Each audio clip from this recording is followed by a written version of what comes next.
Riss, and you're watching Underground Soundwaves. And before we get into the actual video, I do want to make a quick announcement, and that I'm going to start doing Warped Tour related videos every other week because Warped Tour is getting closer, and I just don't want to do Warped Tour videos every week because I feel like I'm putting out the same content over and over again, and I do like mixing it up.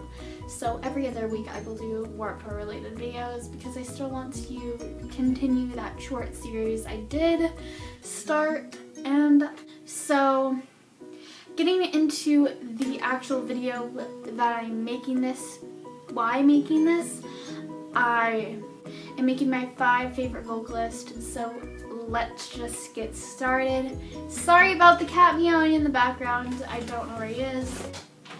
Are you out here? He's not out there.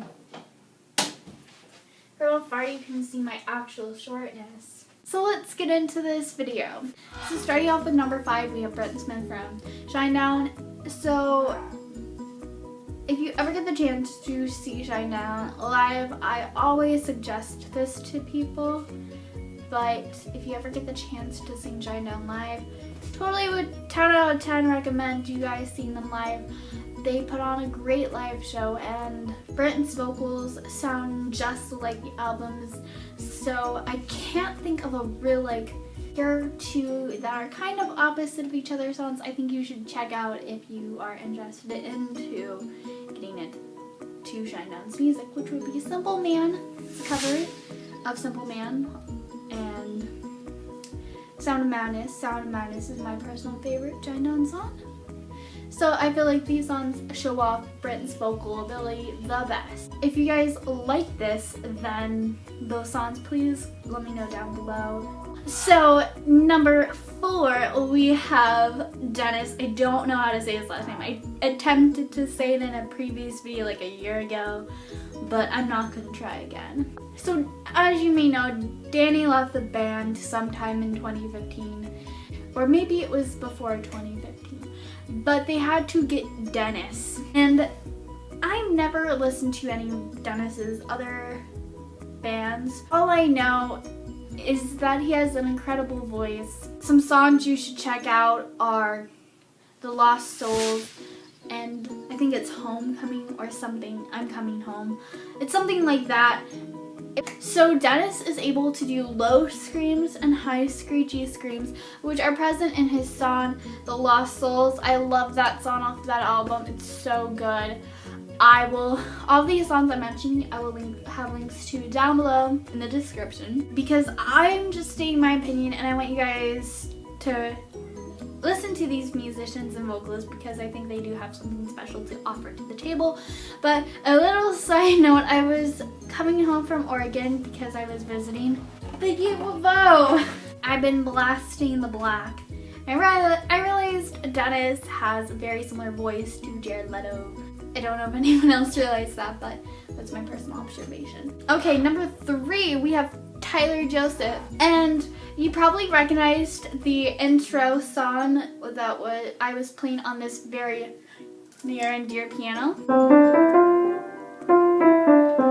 I was playing their song Goner, and if you guys want to see a full cover of that song, you're gonna have to hit that like button down below. So continuing on, Tyler has a very soothing voice that sounds sad. Gosh, there's a guy outside. Hold on. His voice is very soothing and sad, so you know that the songs that he is singing, he is feeling at that moment in time, which makes his songs and his music more believable than other musicians because you don't know how they're feeling. If you listen to metalcore, you can pretty much believe what they're trying to portray is true and how they feel because they're screaming at you.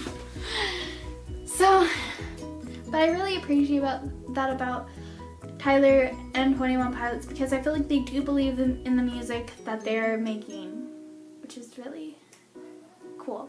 And in a side note, Tyler can rap, sing, and scream. So if you're interested in hearing any 21 Pilots songs, I would recommend my favorite song, which is fairly local, Goner, of course, because you need to listen to Goner. It'll make you cry. Guns for Hands, Holding On to You, And that's just a few songs.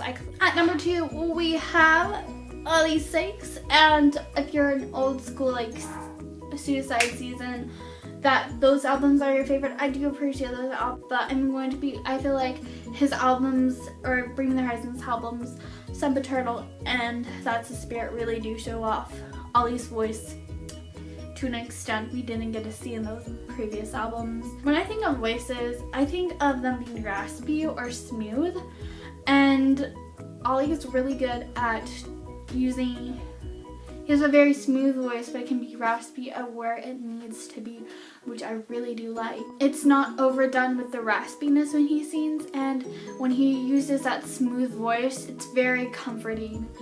It's smooth and it's calming. It's a very kind of mix of alternative rock and metalcore, which I love both alternative rock and metalcore, so I thought it was a cool combination.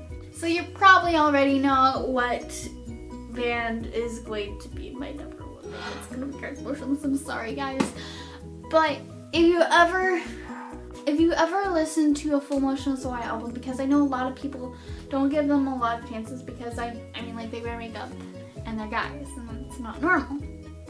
Because more guys have just like the long hair and the sleeve tattoos, but they have the makeup and the tattoos and the dark clothing. I think that more people should give them a chance, because Chris Motionless' voice is amazing. So if you ever heard the song that is the Sinematic acoustic version, do it. Life-changing. Look at me in the eyes. Would I lie to you about a life-changing song called Sinematic? Well, the acoustic version is very life-changing, because it's a side you don't really get to see from Motionless In White, and people complain because he does use like a Manson-esque type of vocal styles in some of the songs, and more of his newer material, and I completely see where you people are coming from, but I don't feel like he's ripping off Manson, because I do like Manson and I do see differences and I do see some of the similarities, but I don't think they're ripping them off. But you guys should give him a chance, because Chris does do things that Manson doesn't do, and I really suggest, I know my fellow creatures really like their first album, Creatures, but I'm going to suggest you guys to listen to their least popular album, which is Infamous. So go and check out Infamous. It's their least popular album, I know, but you really do get to see Chris Motionless like show off his vocals, and go check out Reincarnate too, because that's like more mature and refined. I figured out what I'm doing with my vocals, Chris Motionless. That's everything I wanted to talk about in this video. So be sure to like, comment, and subscribe. I post videos every Monday. I make videos about music and things. So remember to follow Soundwaves home to be underground today. Oh yeah. Bye guys, have a nice day.